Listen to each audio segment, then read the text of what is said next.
Let me ask you something. Do you ever feel like the financial rules are different depending on who you are? For years, Washington has operated a two-tier system. Regular investors are told to stick with the basics, while well-connected insiders get access to opportunities most people never hear about. Now, a major AI-driven build-out is creating a new income-style opportunity tied to that shift. To see what it is and how it works, visit planwithoxford.com. That's planwithoxford.com. Welcome to Timeless Wisdom with Dennis Prager. Hear thousands of hours of Dennis's lectures, courses, and classic radio programs. And to purchase Dennis Prager's Rational Bibles, go to DennisPrager.com.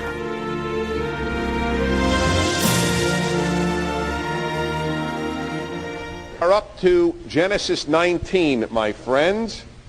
Now, let me tell you something. Those of you who are going to stick through the whole book and hopefully the whole Torah with me, I didn't write the Torah, ergo I cannot predict to you always when the most spectacularly exciting points rise. The real challenge to me is not in Genesis. Wait till Leviticus.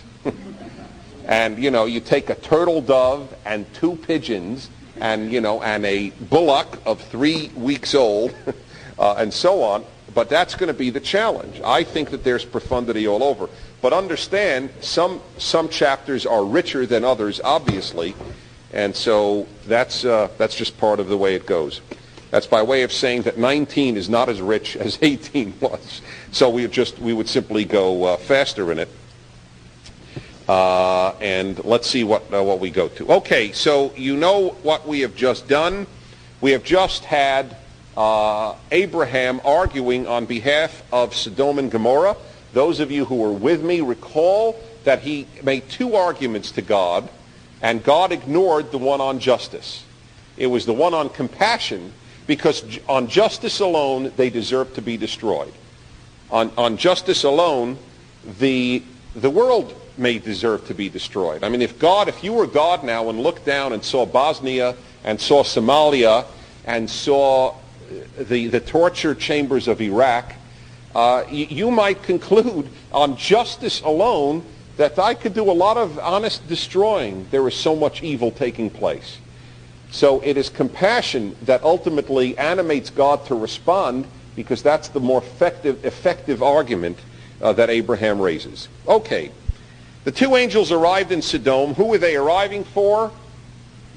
Everybody recall who's in Sodom that they want to save? Okay, Lot or Lot in English. Okay, I call him Lot. The two angels arrived in Sodom in the evening as Lot was sitting in the gate of Sodom. Okay, now here are some thoughts already on this thing. Why did they come in the evening? Because the place is so rotten, if they came in the day, they'd have been killed. Okay, that is, to give you an idea, remember I told you when we study this, always ask, why does it say that? It could have just said, and the angels came. Why does it tell you in the evening? Because anybody who showed up in Sodom during the day had a very poor reception. So they came at night. This was a very bad place. God doesn't destroy mediocre places. Okay? They weren't just mediocre. They were evil. And Lot is sitting there. And why is he sitting at the gate? Probably because Abraham had told him to expect visitors. Now the question is, what does Lot know? Remember I went through this with you. What did Abraham know? Remember Abraham is sitting at his tent. And remember when they came to him? Kechom Hayom, and during the heat of the day. It tells when they came to him, and it tells when they came to Lot. They came in the middle of the day, and he's sitting out there and welcomes them in and so on. But it said there, when he looked up, Abraham, he saw anashim. He saw people, men. Here, it's the two angels or messengers went to Sodom. Now, what does that mean? Does it mean that if they'd have showed up as people, Lot wouldn't have recognized who they were and wouldn't have treated them well? Do you understand the problem here? Why doesn't it say the men? They're the same creatures. Why doesn't it say, and the men came to Lot at the gate? Just as in the men came to Abraham at the tent. I can argue a number of things. One obvious one is that had they showed up as men, Lot wouldn't have been nice to them. Lot is not a particularly nice guy. He is not as evil as the people of Sodom, and I beg you now, keep in mind a fascinating mirror image. Especially if you were with me or heard the tape on Noah. You will find Lot is a mirror image of Noah.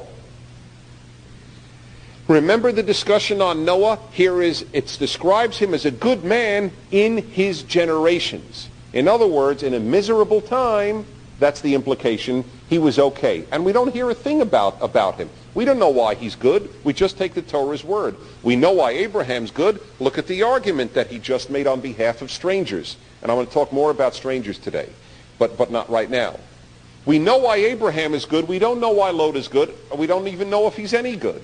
He's just not as bad as his co-citizens of Sodom, his fellow Sodomites, which is quite a place to be, obviously. Most appropriately named, as we'll find out. He therefore might not have treated men well. Abraham treats men well in the middle of the hot day in the desert. Would Lot treat men well? We don't know, but they had to come as angels. Or Lot would not, we don't know, either recognize them or treated them well.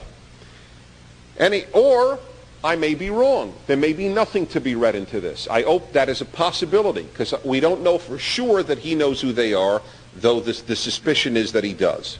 Okay, he's sitting at the gate, and he got up, and Lot saw and got up to greet them. Okay? And he bows his face to the ground. Again, we have somewhat servile conduct here on his part. I mean, it's a little too far. It's one thing to go, how do you do, and another to put your face on the floor. As you will see, Lot did not bring Uncle Abe Nachas, okay, which is Jewish or Yiddish in Hebrew for joy, pride, and glory. Abraham did not walk around saying, that's my nephew. That's really a quality sort of guy. Anyway, and the Torah goes out of its way to show this, as you will see, constantly, but in the great subtle way that the Torah does it. Anyway, he gets up and he absolutely bows down to the ground, and he says. So again, the implication is he knows that they're angels because they came as angels. I said I may be wrong, but the implications are pretty strong. Okay, he says. We're on verse 2. Please, my lords. So in a sense, he knows who they are, we assume. Turn aside to your servant's house. Turn aside, suru in Hebrew means go circuitously. In other words, it's again an implication of what a place Sodom was. If you walk directly to my house, forget it. You got to take you got to go this way, a sideway route in order to get to my house.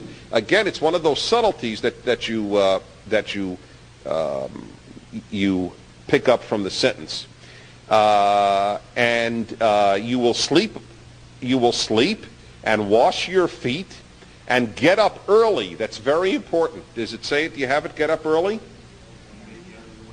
Yes, the early part is important from the Hebrew, the hishkamtem. And then you will go on your way. In other words, look, I'll take care of you, and then you'll go. Now, that is the part that you might infer from it that he doesn't know exactly who they are. If he thought they were angels, then he would say, okay, what's the plan, right? Not stay with me and then get up early before they know I've been nice to you. You see what I mean? It's tough to know. Because if they're angels, his behavior is, why would he kick them out? Maybe they appear as people to Sodom, to the Sodomites, if I may use the term, and he knows they're angels. It's a little complex, but his behavior suggests that he wants them out early for their sake, and for his sake, as you will see. Okay, do you get it though? Get up early. You come at night, and you get up early. Again, avoid contact with the people of Sodom. They'll hurt you. And they say no. No thanks, we'll sleep in the street. Isn't that something? And here is a credit to him. Here is where Lot comes out with a positive side. He says he urged them ma'od, a lot. He really begged them and urged them, and so they turned to him and they came to the house. Okay? So that's a credit to Lot. He really begged them. He could have gotten, off the hook. It would almost be like a German helping Jews in World War II, and the Jews say, we're not going to stay in your house. We'll sleep in the street. And he says, no, I'll take the risk. You come in my house, but be on your way in the morning. Okay? So there is a nobility there. And he made for them, in modern Hebrew, a party, mishteh, a party. It's difficult to imagine that he made a party. And, who was he going to invite? Parties usually have guests. And umatzot. Here is the first time we see in the Torah matzah. This is a pre-Exodus note. And what is the beauty? What is the point of matzah? Why do Jews eat matzah on Passover? Because it's the food, it's the bread that they bake because it's unleavened. It's easy and fast to make. Everything is rushed. He didn't have time to bake bread. He only had time to make matzah. So here is another example. If you ever read a Bible quiz, where did matzahs turn up before Egypt? You now know that Chef Lot made them for the angels. Okay. Now, number 4. They had not yet lain down, and in other words, they had just arrived. I mean, it can see the subtle buildup of the rottenness of the people of Sodom. They had before they could even gone to bed, the men of the city, and it says again, do you have it? That it says men twice? Here it says when the townspeople, the men. Do you have it? It's important in Hebrew, and that's why this translation should be more accurate. It has anshe twice, the same Hebrew word. The men of the city, the men of Sodom. Why? These were the leaders. Imagine then what the rank and file is like. These are the leading men of Sodom. Okay? Because you do wonder, why did God destroy Sodom? And here you just get constantly an idea of the terror in which a citizen of Sodom lived, as Lot would, at least when he had guests. But Lot couldn't have been a particularly wonderful man, or he would have left Sodom. Good people leave evil places. Because what is it? When you lie with dogs, you wake up with fleas, or whatever it is. I mean, there is a time, and it's a very important thing, it's a point we'll touch today or another time. What do you do in a thoroughly rotten society? There is a time when it's time to leave. You fight and you fight and you fight, but there is a time. In Hebrew, there is a statement, b'makom she'ein ish. Well, in a place that there is no man, you try to be a man, but if not, more used to children doing bad things than old people. You know that American crime rates are entirely dependent upon the number of single young men in society. The lower their number, the lower the violence. The higher their number, the higher the violence. It's certainly not dependent upon the elderly. Point that I make frequently. If you see graffiti on spray painted on walls with the glass broken, how many of you would immediately assume a group of senior citizens did it? And so that's what's the dramatic point here. You have the elderly and the youth gathering to bully, or gathering on the house. What they're going to do, you'll see.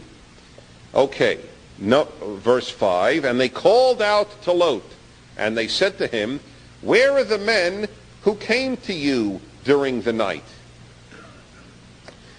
Now, by the way, among other things, you have to realize that this is a society that is not only rotten, not cruel and so on, but it is totalitarian.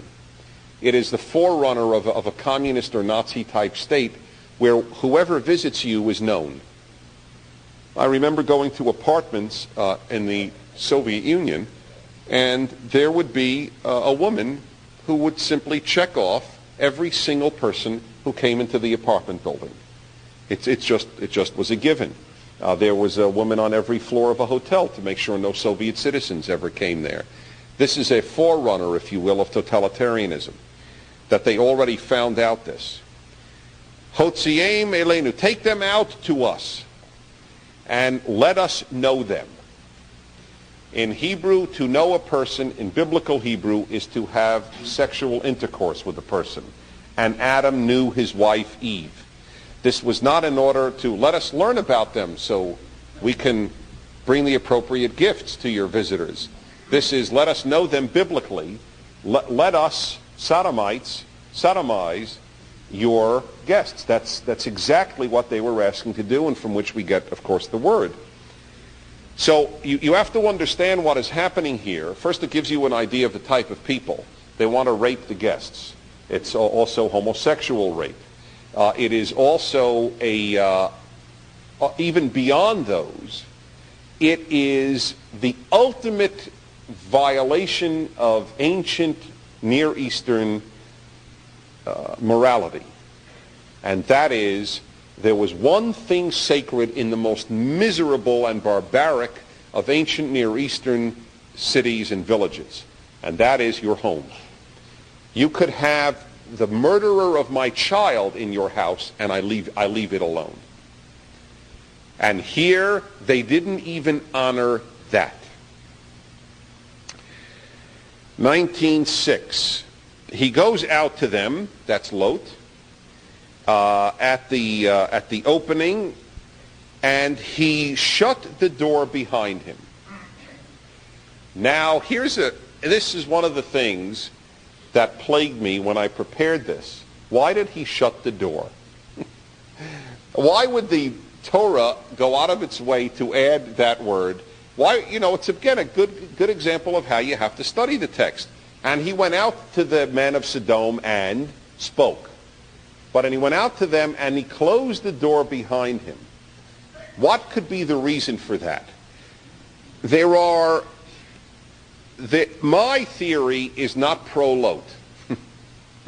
You can have a pro-Lot theory that, in the hope that if he closes the door in the ancient world, in the Near Eastern world, that's the last barrier. They may yell for them, but they certainly won't knock the door down. That's the pro-Lot thinking, and 49% of me believes it. 51% of me has the theory that he closed the door so that the angels wouldn't see what he was about to do. Okay, now I'm not a cynical guy, but I acknowledge that it's a slightly cynical interpretation of events. But when you see what he's about to do, you may side with me. And I will be very curious to take a vote if you think he shut the door because that was the last chance to stop the Sodom people, or because he didn't want the angels to see what he was about to do. 7. He says, I beg you, my brothers. I don't know why they translate it as, I beg you, my friends. Does anybody have my brothers? Some of you have my brothers. That's what the Hebrew literally is. And he says them, my brothers, don't do such an evil. Now that's a very interesting thing, and again, it's a credit to Lot.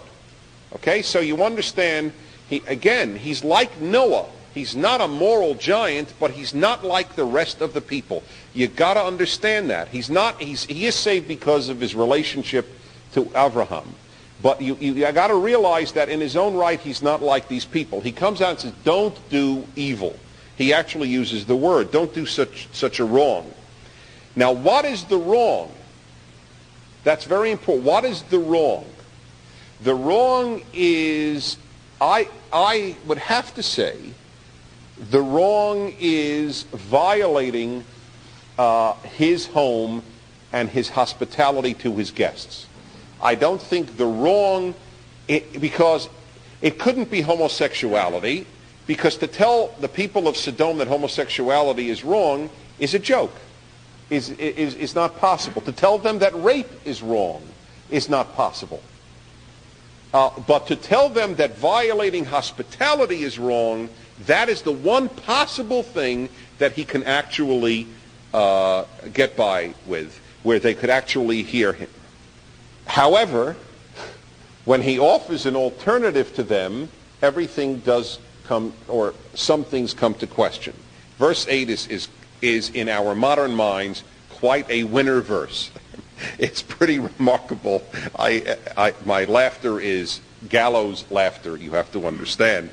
I beg you, my brothers, don't do such a wrong. Look, I have 2 daughters who have not known a man. Let me bring them out to you, and you may do to them as you please. But don't do anything to these men, since they have come under the shelter of my roof. That's the point that I'm saying.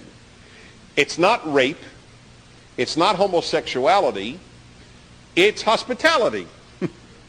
You got to talk to people on the only values level that they have, if they have any.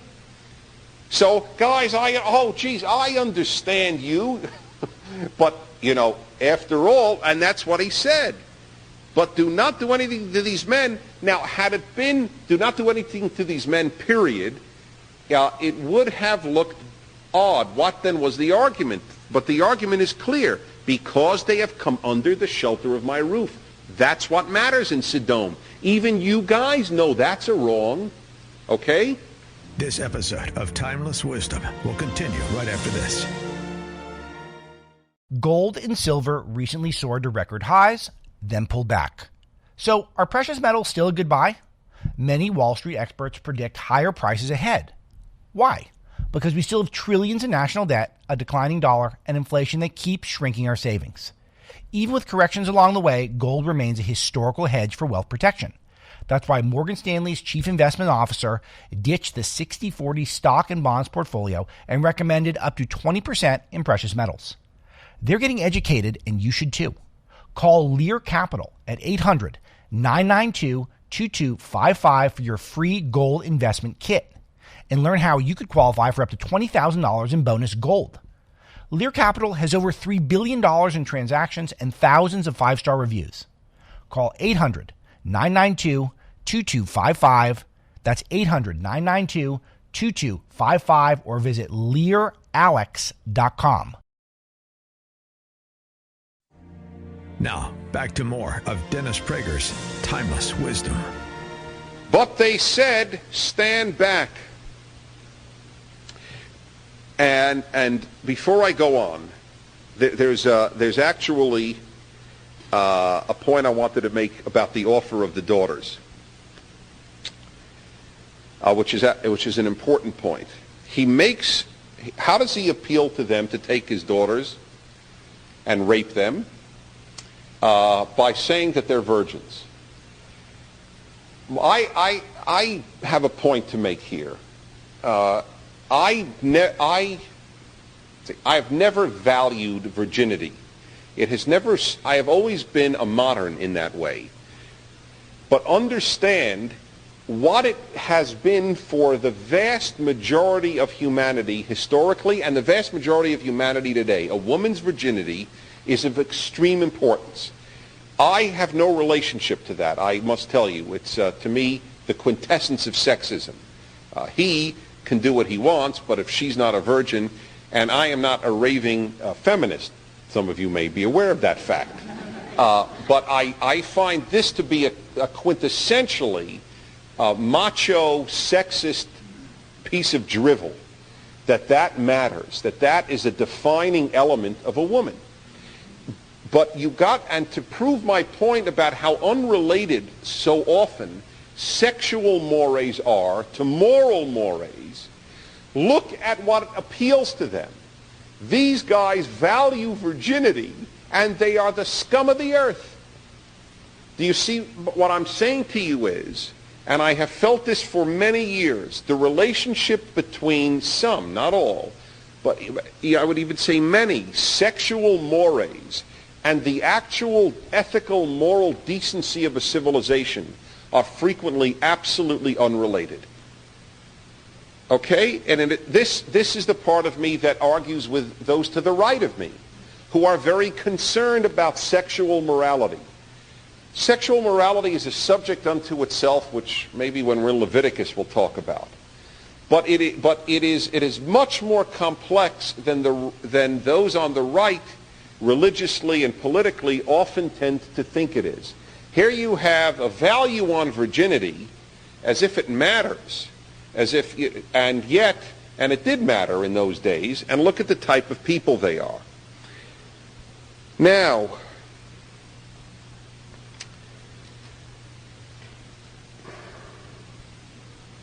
another question is, if Lot didn't think that these were angels, would he have offered his daughters instead of the men? See, that's a question here. Based on your own thinking on Lot as of now, if you think that he thought that they were men, raise your hand if you think he would if he would have given the men over or he would have given the daughters over. Raise your hand if you think he would have given his daughters over if he thought they were just regular men. If he thought they were regular men, you think he would have given the men over. Raise your hand. If you're not sure what you think, raise your hand. I just want to make sure you're all answering the question. Okay. Those of you who voted, everyone but about one or two voted that he would have given the men over. I'm not certain. I think to the man who values hospitality in that society, he may very well have done the same thing even if he believed they were just men. Also remember, the value of women is so minimal in much of human history. It is so much, they are chattel in most ways, that who knows if in the hierarchy of values my daughter's being raped, and I'm not even sure that in Sodom there would have been a word for rape. It's just, let's know them. They didn't say, we want to rape these men, we want to know these men. So who knows what he really would have done. But it is to our ears and minds so incredible that a man would offer his daughters to a mob, that it gives you an idea of that world and how far we have traveled, which is important to know. Certainly he doesn't look heroic here in the trying to offer of his daughters. Anyway, it doesn't work. They said, stand back, verse 9. One of them, or the man, came here as an alien and already acts like a ruler. Now we will deal worse with you than with them. Now, who are they talking about? Lot, exactly.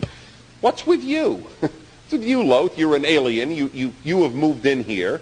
And now we're going to hurt you even more than we were going to hurt them. And they pressed hard against the person of Lot and moved forward to break the door. Again, please put your mindset into that of an ancient reader.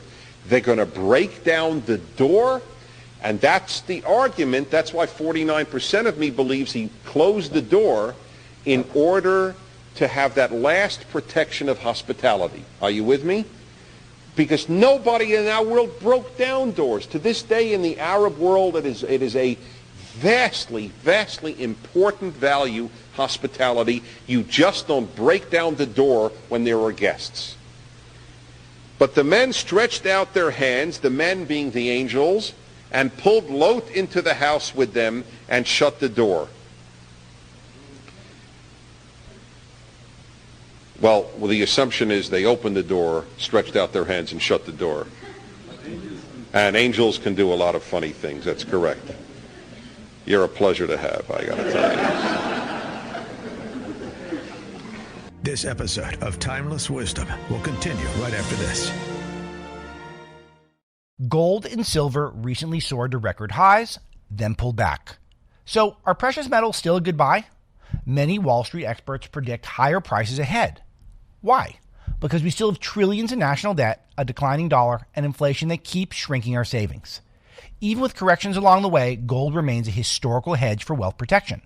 That's why Morgan Stanley's chief investment officer ditched the 60-40 stock and bonds portfolio and recommended up to 20% in precious metals. They're getting educated, and you should too.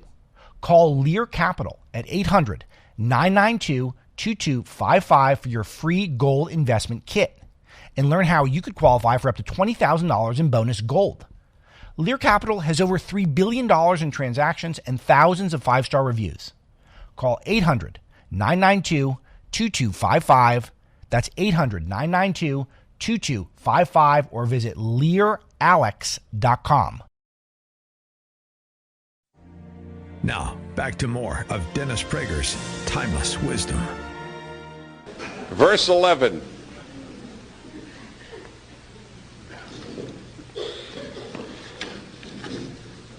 And the people who were at the entrance of the house, young and old, were struck with blinding light.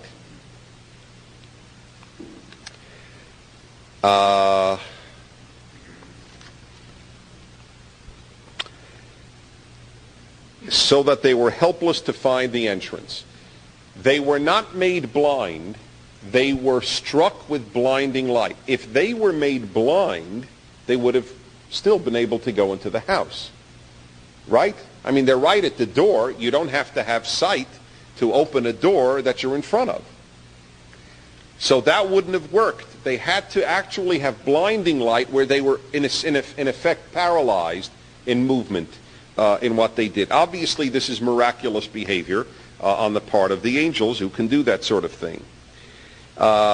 Number 12. Then the men said to Lot, "Who else do you have here? Sons-in-law, your sons and daughters, or anyone else that you have in the city, bring them out of the place." Who are the men here? The angels, right? So the angels say, "Who else do you have here? We want to save your whole family. So you tell us who you have." All right? Now, as I made a point here, the angels asked even though they certainly knew the answer. Angels know answers. But God always asks.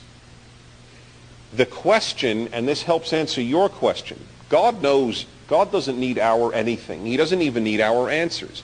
When God says to Adam in the Garden of Eden, "Where are you?" it's not because God can't find Adam. It's a question for us to answer. When God asks Cain, "Where is your brother?" God doesn't know where Abel is. It's to get the answer. So what is the answer? What is the answer that is being sought here? Basically, whom do you want to save? It's to have Lot open up and answer the question, who do you want to save? Because God knows, the angels know who his relatives are. By the way, to give you an idea of how low on the totem pole women were, look at who's placed first. Sons-in-law. I mean, that's inconceivable today. You'd say your children and their spouses, right? If somebody would ask you, who are we going to save? Oh, well, my sons and, you might say sons and daughters, okay? We'll acknowledge that. But you'd certainly say, oh, and their husbands and wives, or their wives and husbands. But who would ever say, my sons-in-law? And then who's second? My sons. Now, why are my sons-in-law even more valuable if this is true that the order shows value? Because they're married to my daughters and they have built homes. So that's more valuable even than my bloodline of my sons. My sons-in-law, my sons, oh yeah, and my daughters. I mean, it almost sounds, the ones I wanted to give to the mob. By the way, you will die. You will just, if you don't know Genesis, you will die when you see hold on, when you will see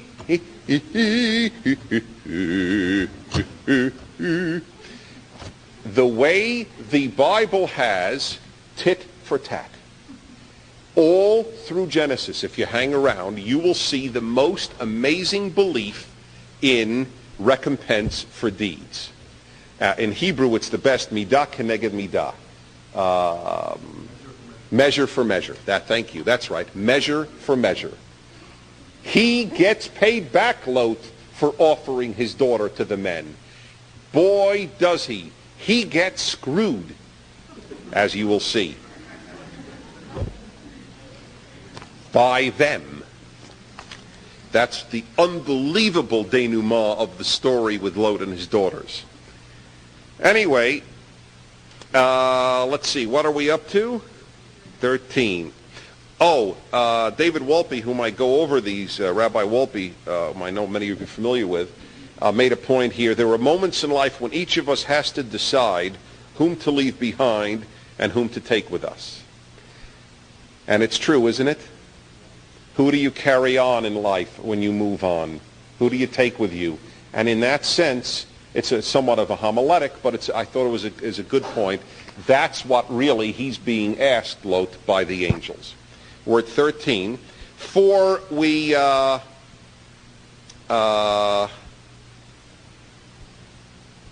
that's interesting. Excuse me.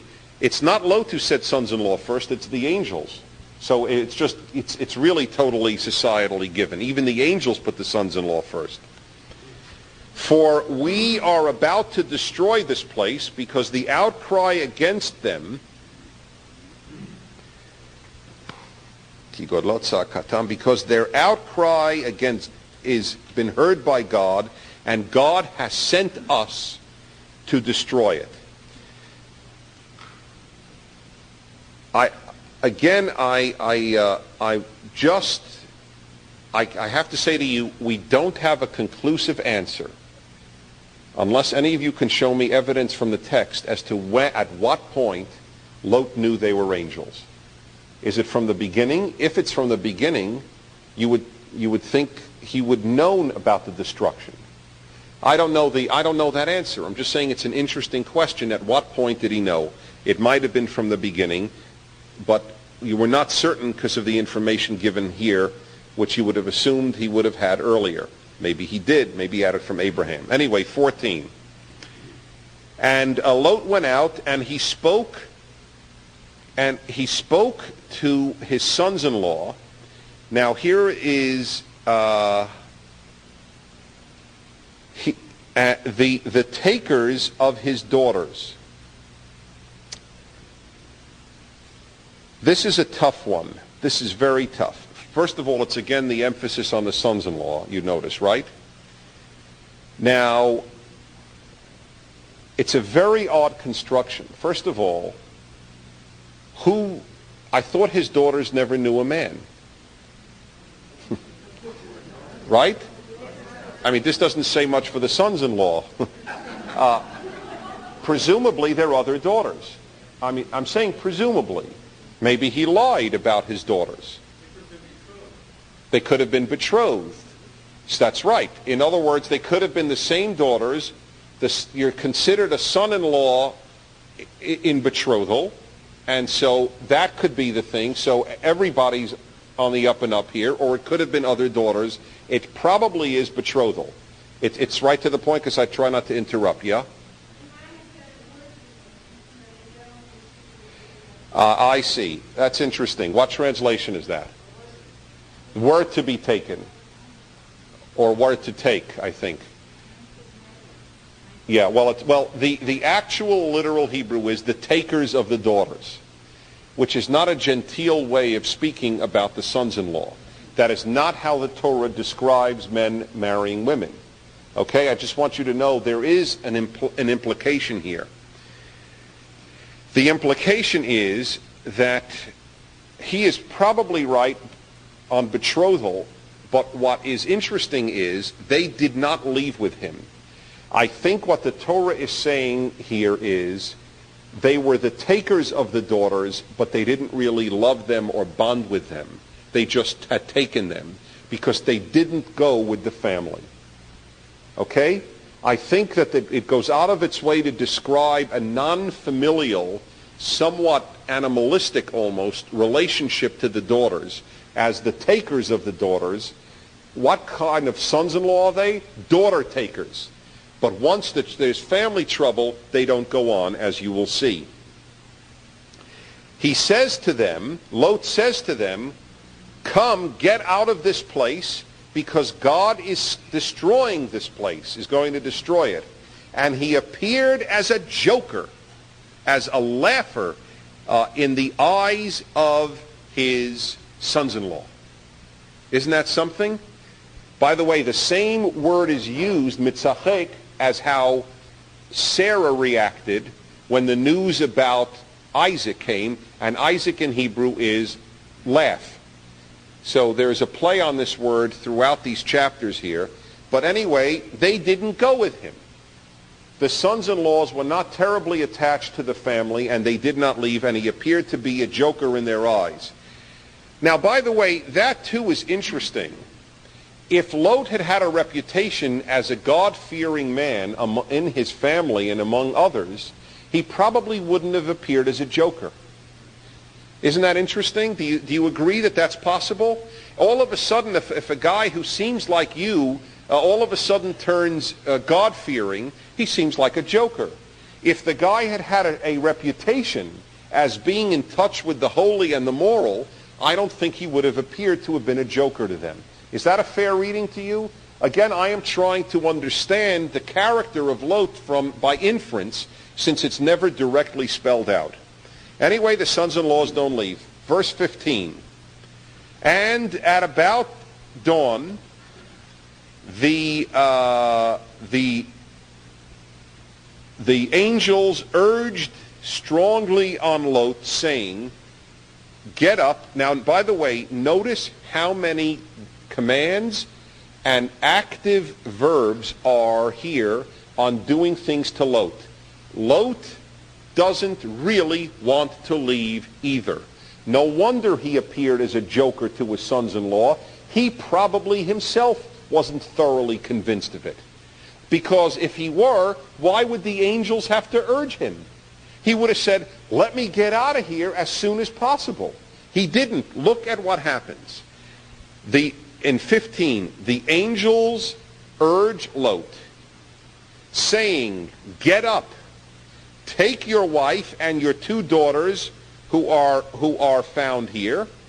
And that, by implication, might mean it wasn't that there were 2 other daughters married. We don't know, because it says the daughters who were here. Is that correct? Do you have that in your 2 remaining daughters even? It's so right.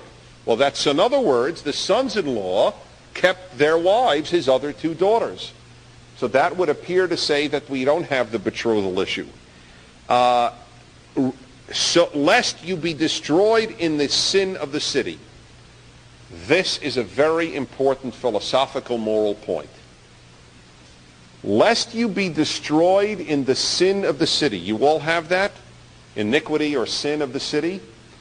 What would the more logical thing be? Lest you be destroyed in the punishment of the city. Right? Isn't that interesting? The point here is this. If you do bad and you suffer for it, it's the punishment, it's the sin, that has caused your suffering, not the punisher or the punishment. That's very important. You have brought this onto yourself. Don't say the one who's punishing you has brought upon the destruction. Your sin has brought upon the destruction. I can't think of a more important thing to be said in America today, where people walk around desiring to believe that whatever happens to them, they have no responsibility for. Whatever I do, I am the victim of the outside force, including I have murdered or raped and I'm in prison and I'm angry at society for its punishing me. Even to that point. Interviews with criminals show a great deal of anger at being punished. You are punished for your sin. Your sin is what has punished you. So lest you be destroyed in the sin of the city. It's one of those critical little moments. Now, just in case you missed the point about what kind of guy Lot is and why the sons-in-law would have laughed at him, look at the verse 16. And he dawdled. They've urged him, they're angels of God. He saw them smite all these people with blinding light, and he still dawdles. By the way, in Hebrew, in almost all versions of the Hebrew Torah, there are musical notes on every word. Cantillation notes, trope, as it's called. And it is... A lot of non-Jews don't know this. Jews in synagogue do not read the Torah, they sing the Torah. But you don't sing it according to the way you want. We have ancient musical notations under every word. and they are immensely helpful in understanding the text, because the Torah text has no periods, no punctuation, so no commas, no question marks, no exclamation points. The only way we know where to stop and where to start and where to hesitate is through the trope, the musical cantillation. There is a very rare musical note in the trope. It's called shalshelet, and it's found over the word in Hebrew, he dawdled or delayed. It's vayit mama, that's the word. And this is the way the word is sung. Vayit mama.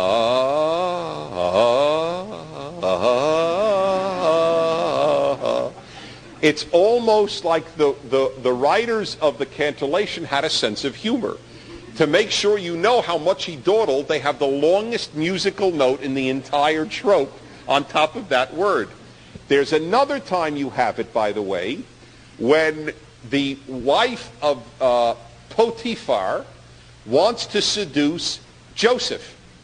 And Joseph declines, but his decline gets a shalshelet. He declined, not so fast. It's a fascinating little thing which, most people obviously wouldn't be able to pick up on, but it's right over the word. He really dawdled. That's the point.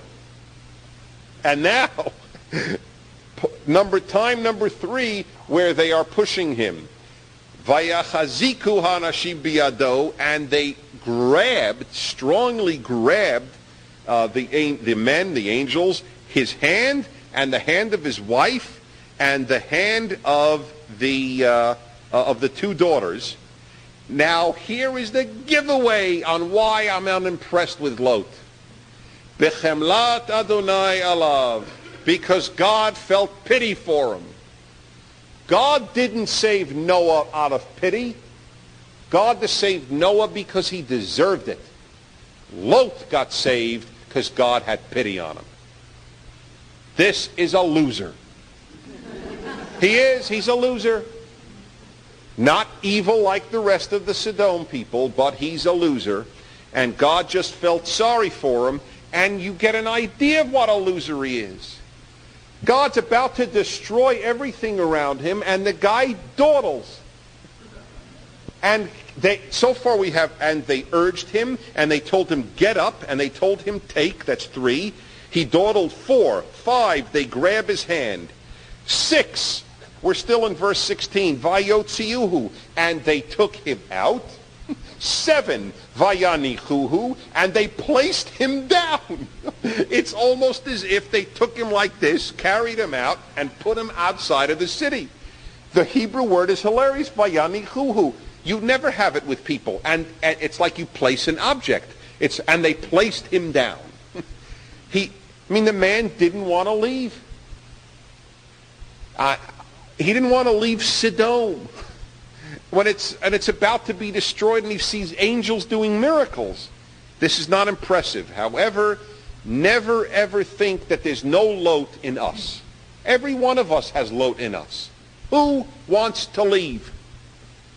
Even miserable circumstances. This is a very, very important point, which I want to speak about for a moment. Many Jews wonder, why did the Jews of Germany not leave in 1933 when Hitler was elected? Or in 34, or in 35, or in 36, and they could have left. Why didn't they leave? Is Germany under Hitler not Sodom? I'm talking even pre-Auschwitz. It's not Sodom? When you have Nazis running your society? Why didn't those Jews leave for the great majority of them? They're not all losers like Lot. But my friends, we all have that part in us. Why don't women leave abusive husbands? They're not in Sodom when their husband's drunk, or sometimes doesn't have to be drunk. That's what I mean by this stuff is a teacher. If you just laugh at Lot, and he's laughable, the point is lost. Do you leave bad situations all the time? Got to be very strong to leave a bad situation. Truly bad marriage, a truly bad home, truly bad parents, truly bad community, truly bad work environment. How much do you tolerate of garbage in your life? Really bad stuff. I mean, we all have nuisances. I'm not talking nuisance. I'm talking bad stuff. I mean, it's one of the, to men, being male, it has always been a puzzle to me. I would want my daughter to leave the day one slap occurred. That's it. Not two slaps. One. Not one punch. One slap. Bye. Goodbye. I mean, I am puzzled that women stay for the next beating. I'm not blaming them. I'm merely telling you the loathness that pervades all our lives, or many of our lives. That's why this is such a powerful thing. Who doesn't dawdle? Who doesn't do what Lot's wife will finally do and look back? It's very hard to look forward in life. Very hard. And that's why this story is so powerful. It's not just to tell you about Lot. Who cares about Lot? But the idea of dawdling when there is a better future in front of you and you're hanging around with crap, that's universal. That's the power of this story. And that's why it goes out of its way to tell you how he had to be lifted up and placed outside the city. That's why it's such a great story. 7 times you're told this in two or three verses. So God felt sorry for him, and that's the only reason he's saved. He doesn't deserve to be saved. That's the implication here. 17. And so it was, when they were taken outside, he said, presumably the angel, one of the angels, flee for your life. And here is such an interesting thing. The Hebrew for flee is the same root as Lot. The word here is himalet. Lot, himalet. And there's no question that there is a relationship. To give you an idea that perhaps, like Adam, the question is not whether or not Lot existed.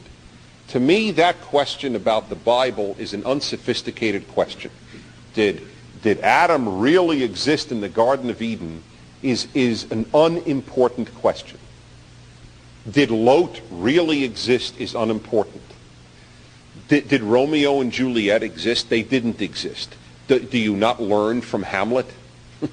Does it matter if there was or wasn't? Does it matter if King Richard was exactly like that or not when you read it? Lot is paradigmatic of the one who did flee or didn't flee. We have to read into Lot what we do. I believe Lot existed, but so he didn't. So some biblical scholar will prove to me there was no Lot. So does it make the story less important? Adam means earth. Eve, Well, but it's really from Adamah. Okay, if you will, it's really more from earth because he was created from earth, not from blood. And Eve means life. So life and earth got together. Now tell me that isn't the way of saying to you, folks, they're paradigms. You know what paradigms are? You know, archetypes. That really helped, I'm sure, for those who didn't. Sometimes I laugh at myself when I do that. I'm sure anyone who doesn't know paradigm, archetype. That'll do it. But anyway, that's the idea conveyed. Whether or not Mr. and Ms. Adam and Eve as such existed isn't the key any more than Lot. And so I believe that this play on words tells you something to that effect. Flee for your life and don't look behind you, verse 17, and don't stand in all of the square. What is kikar here? What do you have? Plain, okay? In the plain, right? To the mountain you should flee, lest you are destroyed. How many times now are they giving him directions? I mean, is this incredible? Now, this is the ultimate. if you were Lot, even if you were Lot or I were Lot, at this point, I'd get the message and move rapidly. Okay? Not him. Listen to this, and this, I want you to know, I was telling my wife today, when I prepare this stuff, I work on every sentence. I have like 8 books around me. I call up scholars to check on points. I really do a lot of work in preparation, and by the way, I love it. But sometimes, after all the work I will do, I will finally realize I have no answer. This is what happened when I prepared the next couple of verses. It is so bizarre what Lot then does. I still don't know why. To this minute, I cannot tell you the answer. The most logical thing in the world is he goes, okay, thank you, goodbye, and what does he do? All right?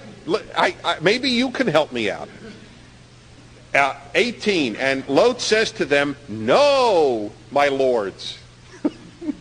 No, my lords. They've saved his life. They've lifted him up. They've performed miracles. Goes, no, now listen to this. He goes, if I have found favor in your eyes, I'm sure big favor in their eyes, he's a real impressive guy. Anyway, whatever it is, you have been so gracious to your servant, already shown me so much kindness in order to save my life, but I cannot flee to the hills.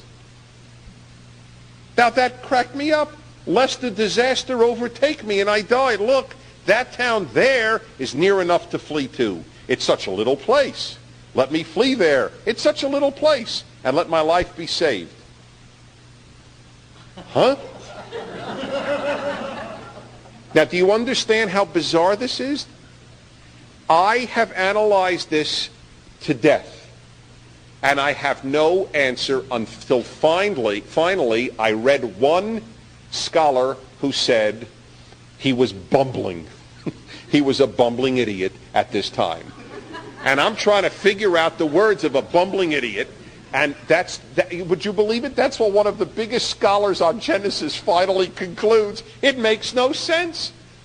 A place is being destroyed, so you don't go to the upper hills. You go to a lower city that's nearer to the place. Maybe he doesn't feel deserving. So, well, it's a beautiful psychological interpretation. In other words, he had a death wish. Okay, that's possible. That's possible. But the presumption is he wanted to live in the city. Mind you, what makes this thing even more bizarre is the city is a bad city. The city was also scheduled, huh? That's the point. Exactly, he's in shock. So, in other words, what we're getting here is the sort of thing that makes me think we really have authentic texts. Because it's not every word of the Torah is pristine, pure, ethical, and religious insight. It's sometimes the words of utterly confused human beings.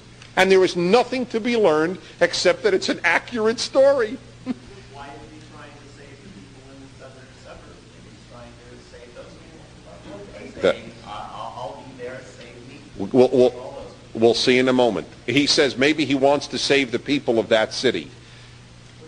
Since he never tried to save anybody in Sodom, his track record is pretty poor. It's a lovely interpretation. I like the death wish, frankly, a little better. Yes. Huh? Lot faces it with denial, and Abraham faced it with confrontation. You're absolutely right. In fact, one of the notes I have to say to you at the end of the chapter, but I'll tell you now, is all of this does another thing. It is an attempt to have you appreciate the greatness of Abraham. Abraham's the hero of our story. Lot is a sidebar. Okay? Remember that. So your point is 100% correct in my opinion. Yes. Yeah. Right. It's interesting. She says, Abraham, I'll be with you in a minute. Abraham was in the mountains, and maybe he didn't want to go to Abraham. That is exactly what the Midrash says. You know what Midrash is? The Midrash is very early, talking about 1,500 to 2,000 years ago, rabbinic stories on the Bible, but they're not just stories. They're stories to teach ideas. And that's what they held, that it was too painful to be in the presence of Abraham, and so he wouldn't want to go there. He'd be shown up, as it were. Trouble is, that's not where Abraham was. I checked that out. Other than that, it was a great idea. But from the best of our knowledge, that's not the mountains to which they pointed apparently are the mountains across the Dead Sea. Any of you been to the Dead Sea? From the Israeli side, what do you see across? Mountains. Those are the mountains of Moab, as they're called. That's where he was supposed to flee, but Abraham is not in the mountains of Moab. Okay? So I don't know. I mean, it's a good thought. Yes. God, is he right? He's saying here. I keep saying, look, the guy is shown miracles and it has no effect. This is a point for a longer time, but that point is a critical one. I bet most of you feel that if God just showed you one miracle, you'd be an absolute firm believer for the rest of your days on this earth. And I want to tell you that zero would change. You'd be impressed for about a day, and by next week, you would be back to watching television news. I am as convinced of it as one could be of anything. Do you know it's absolutely raw, brand new thinking on my part. And if any of you heard my show last night on KABC, you got a sense of it. This episode of Timeless Wisdom will continue right after this. Gold and silver recently soared to record highs, then pulled back. So are precious metals still a good buy? Many Wall Street experts predict higher prices ahead. Why? Because we still have trillions in national debt, a declining dollar, and inflation that keeps shrinking our savings. Even with corrections along the way, gold remains a historical hedge for wealth protection. That's why Morgan Stanley's chief investment officer ditched the 60-40 stock and bonds portfolio and recommended up to 20% in precious metals. They're getting educated, and you should too. Call Lear Capital at 800-992-2255 for your free gold investment kit and learn how you could qualify for up to $20,000 in bonus gold. Lear Capital has over $3 billion in transactions and thousands of five-star reviews. Call 800-992-2255. That's 800-992-2255 or visit LearAlex.com. Now, back to more of Dennis Prager's Timeless Wisdom. I had the subject. I started off with the subject of why do so many couples, a vast proportion of couples who lose a child, break up. And I offered some thoughts, and couples who had lost children, or at least parents who had lost children, called the show. And it was absolutely riveting for me and extremely instructional, and I concluded something last night that has had a deep impact on me in the last day, because I only concluded it last night. But it really, it coincided with stuff that I had thought but never drew the conclusion. You all have that, right? You get all this data, then one day all of a sudden you realize 2 and 2 really do equal 4. And that is this. For most of us, what happens to us doesn't affect us as much as our philosophy of life affects us. Example. Studies were done on Jewish concentration camp and death camp survivors. If you knew nothing about it, you would think that a lot of Jews who were religious and saw their children cremated, saw their parents hanged, and knew of their wife's murder, would cease to be religious. Or vice versa, that a lot of irreligious Jews would see that the only thing left in life is God, can't believe in man, and become religious. The overwhelming majority of Jews, from every study we have, changed not one iota religiously. They went through stuff that none of you could imagine, that I can't imagine, and came out religiously and philosophically the same. I don't say psychologically. I mean, obviously. But even then, what you go into trauma with, you often come out of trauma with. If you have a predisposition to believe that God relates to us, you will see miracles. If you have a predisposition against believing it, God could come and dance the hula for you, and it would have a zero impact on your life. That's why what you said is so critical. I am convinced of that. Whom does God talk to? Those who are prepared to hear. That would be my answer to that question. Most of us in the modern world are not prepared to hear. I am as guilty as anyone. I am very rational. I am very scientific. Therefore, I am cut off to seeing certain things that others see. I even sometimes have an envy of those who see God's hand here and God's hand there. And I don't have the chutzpah to say they're wrong. I just envy their ability to hear and see what I can't. And even in a physical level, our dog can hear things that we can't hear. There are things going on. So you're absolutely right. Abraham is very impressed with being told that you're going to have a son at your age and more impressively at your wife's age. And yep, that's right. I'm sure you're right. Thanks for stopping by, and here's a great meal. That's Abraham, not this guy. He's got to be lifted up and just put out. And his is more obviously dramatic. Abraham's thing took much more of a leap of faith. It'll happen a year later. It goes totally contrary to anything. No miracles were shown by the angels. Lot sees miracles, sees Sodom on the brink of destruction, and still it has no impact.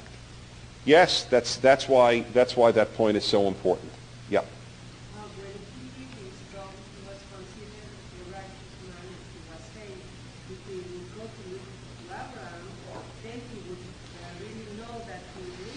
Yeah, this is the point the rabbis made and that she made, that if he went that in Sodom he was pretty okay, but living next to Abraham it would really show his moral worth. Yeah, I understand. You're right, but we don't have the basis to hold that that's why he didn't want to run to the mountains. It may be, though, it may truly be that he is more comfortable in miserable places. Maybe that's not so much a death wish, but I'm used to darkness. Don't send me to the light. Send me to another dark city. So who knows? Maybe that is what it is. 20. Yes. Okay. He wants to go to this little place. He replied, that is the angel, very well, I'll grant you this favor too. I love that. 2. You keep demanding all these things, we'll give you this one too. They were not impressed with him either. And I will not annihilate the town of which you have spoken. Now who said that he wanted to, oh, you did, that's right. That was the basis, as I said, we'll see, on which you can make that claim. But as we've seen no moral heroism on his behalf before, he didn't argue for the people of Sodom, Abraham did. Which is another, glaring difference, right? Between Abraham and Lot. He didn't say save the place. But on the other hand, he might have known if he goes there and he's going to be saved, the place will be saved. Yeah. One of the arguments you could make for him prevaricating all that time was that he wanted to be able to say something, make up some argument to save the people, but he just wouldn't have the wits to make it. Oh, that's very sweet. It's very sweet. Wherever Lot is resting, he is appreciative of your kind thoughts, that he prevaricated only because he couldn't think of a good argument at the time. Right. I'd love you to, these are really fine men. Look, I offered my daughters and they wouldn't take them. Moral giants of Sodom.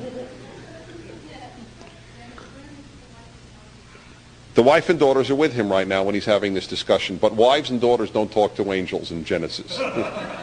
Sorry. They're lucky they're along. And if the sons-in-laws didn't take them, they're dead. Hurry, flee there to this other city, for I can't do anything until you arrive there. Hence the name came to be called Zoar, which I'm sure makes perfect sense to all of you. I know. Don't you love that? When in the English you can't help doing that. There's no way. As he writes, Hebrew mitzar is a play on soar in verse 22, is intended to explain by popular etymology. Mitzar is what? Suffering, bad, low place.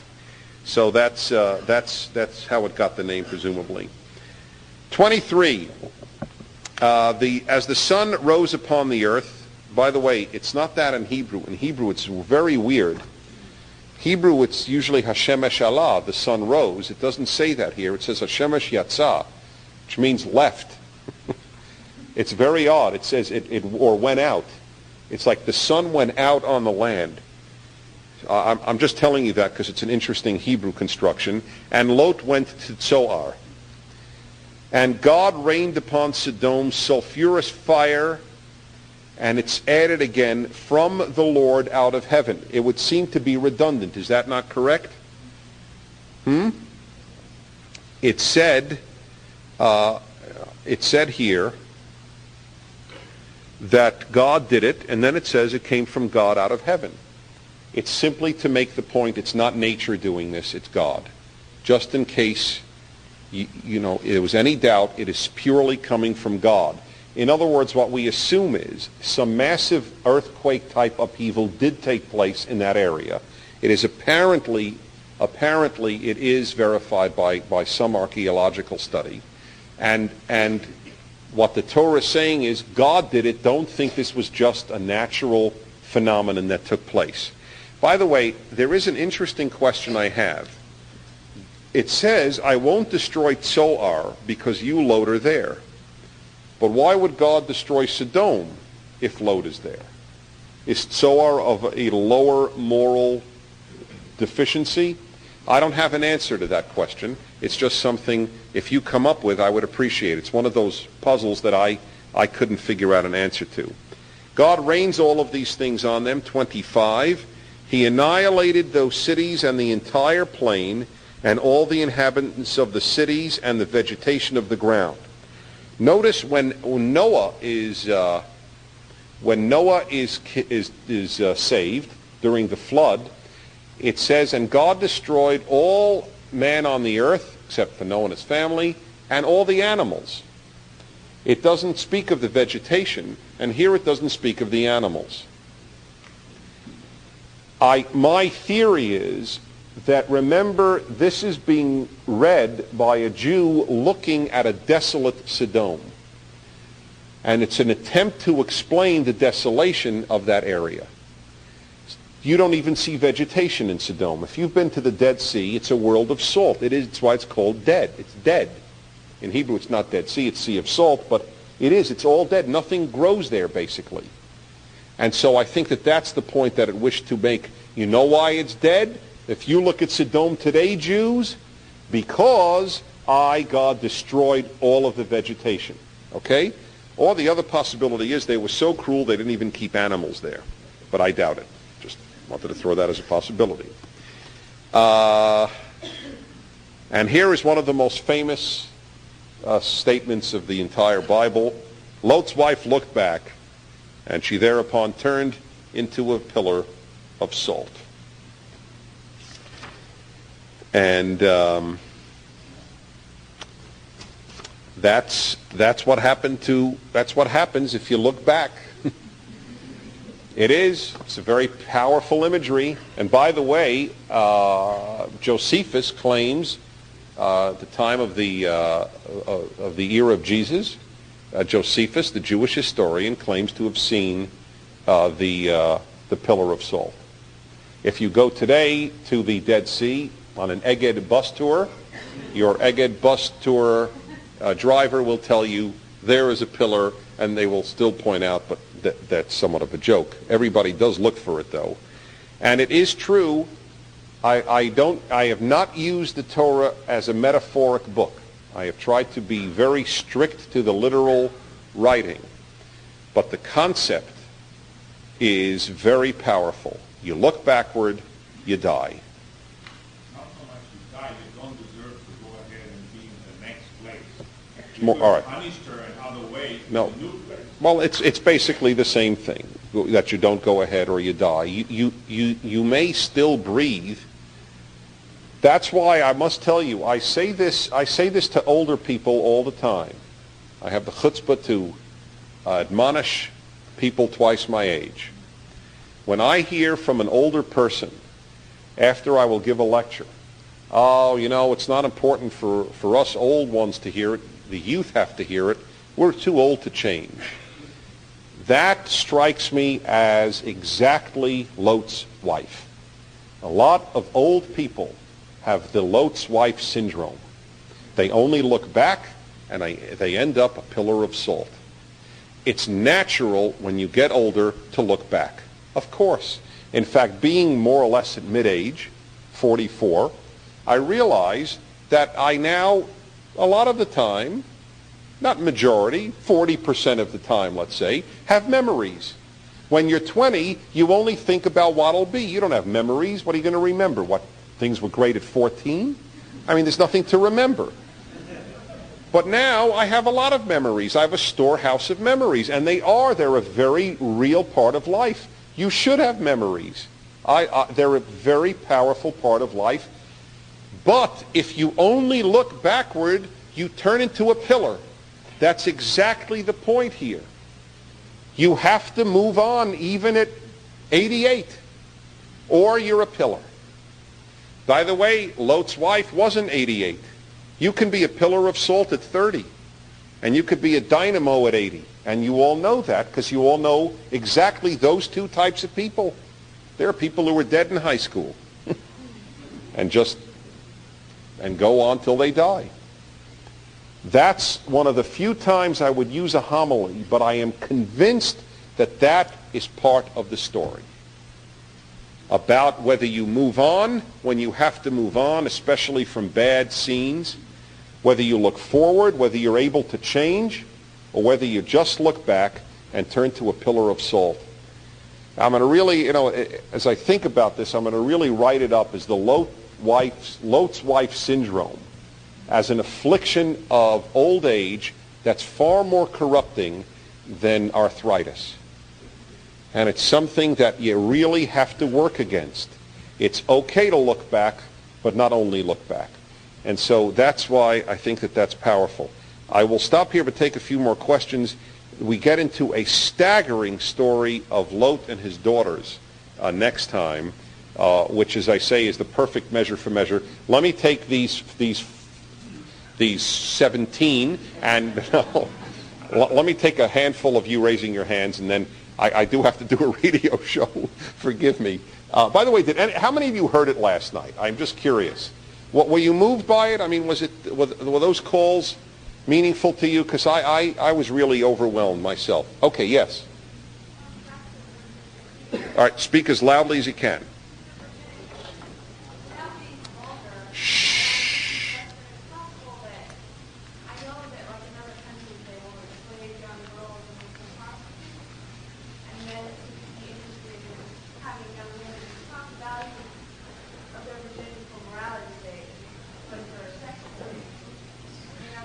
Yeah, she's saying that the value on virginity was not a moral value, which I was saying. I was saying it's not a moral value, but they would hold. You're just saying it's for their sexual gratification. But the sexual gratification there is not. I mean, the act with a virgin is no more pleasurable than the act with a non-virgin. It's an attitude toward women and ownership. Yes.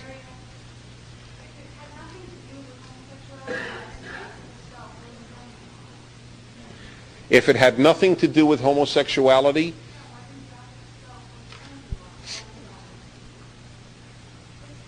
oh, that's interesting. If it had nothing to do with homosexuality, why didn't he offer himself? Well, I mean, that would have been the ultimate. That's an interesting thought. Or why didn't he offer his sons-in-law? You don't offer men. You can offer women. They're more expendable. It's pure sexism. That was the issue. It has a lot to do with homosexuality. You see, it's a funny thing because in today's very sensitive era of homosexual rights and so on, people want to say that there is no homosexual sin here. There is only the evil of rape, period, and of the violation of hospitality, period. But it's dishonest to the text to hold that homosexuality is not ascribed as a given to a very bad people. And it is biblically based, I mean it's constant, that homosexuality is ascribed to the nations that are described as awful, that Israel goes into. You may say that it's an unfortunate thing or whatever, and we'll talk about homosexuality well down the line, but that's another. I can only take two more because I got to do a show. Yeah. Mm-hmm.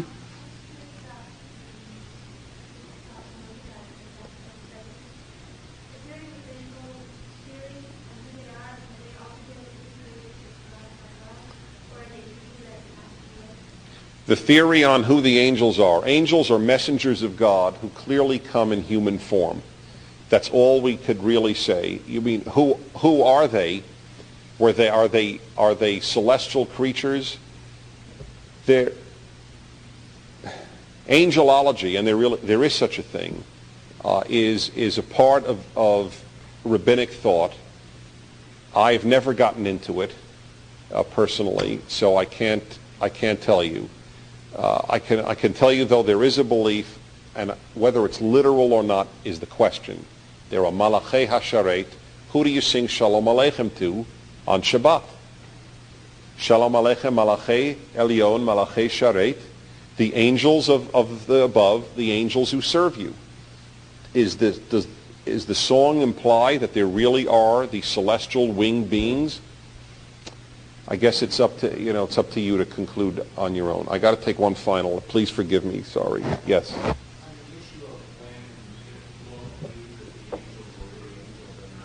Yeah. I have to ask in two parts. Did he know where an angel was and what kind of power an angel had? It's a very good one. I have to think that through. What was the argument against it? What was the argument that he would have thought they were angels?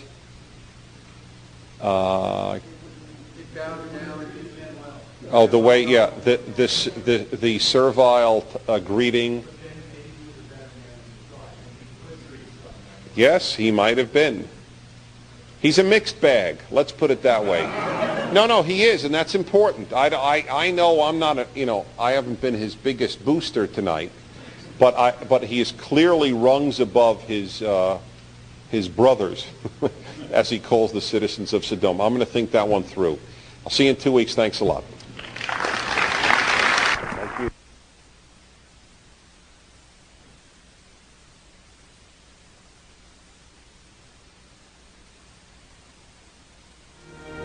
This has been Timeless Wisdom with Dennis Prager.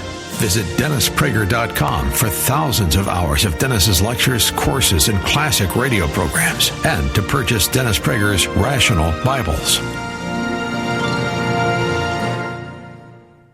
Let me ask you something. Do you ever feel like the financial rules are different depending on who you are? For years, Washington has operated a two-tier system. Regular investors are told to stick with the basics, while well-connected insiders get access to opportunities most people never hear about. Now, a major AI-driven build-out is creating a new income-style opportunity tied to that shift. To see what it is and how it works, visit planwithoxford.com. That's planwithoxford.com.